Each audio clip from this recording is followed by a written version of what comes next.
Guy Martin and his mountain biking mate Jason Miles want to set a new world record for the furthest distance ever pedalled in 24 hours.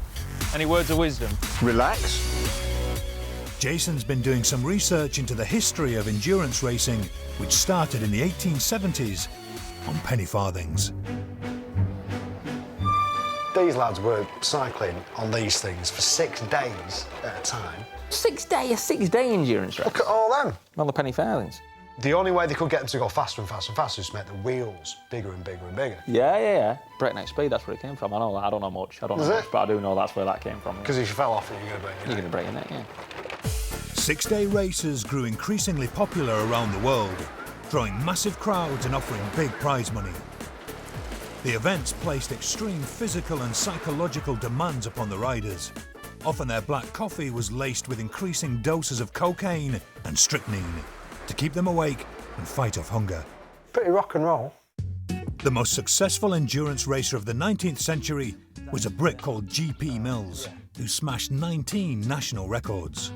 George Pilkinson Mills, I think he was called. All right. Complete nutter.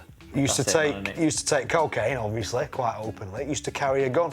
The reason he carried a gun is that he didn't like dogs chasing him, so he used to shoot them.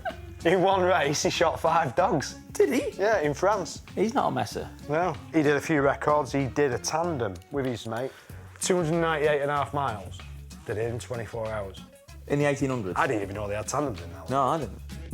The furthest 2 riders have ever pedalled in 24 hours is 505 miles.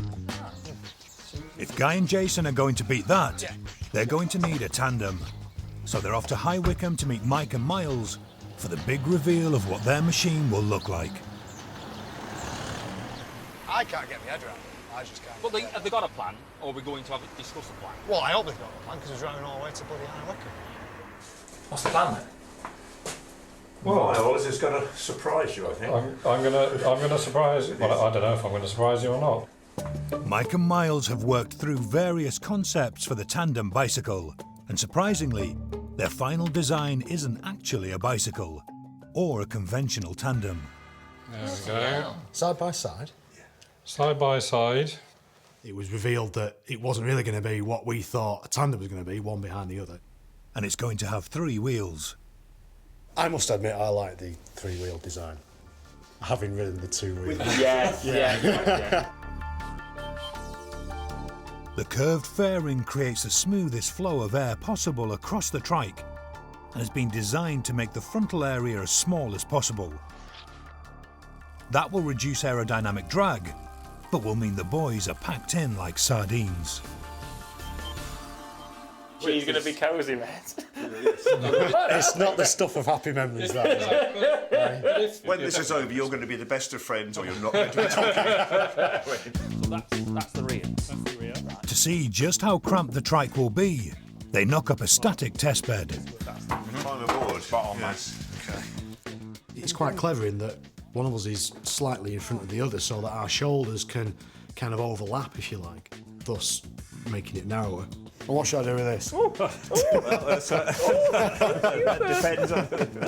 I just put that there.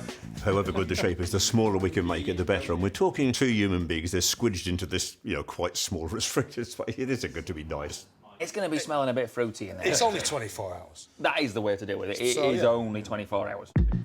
The next job is to make the Perspex canopy for the trike. That's your nice clear plastic. They cook it in Miles' homemade oven.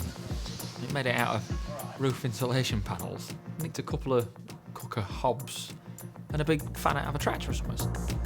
The Perspex is heated to 100 degrees to make it soft.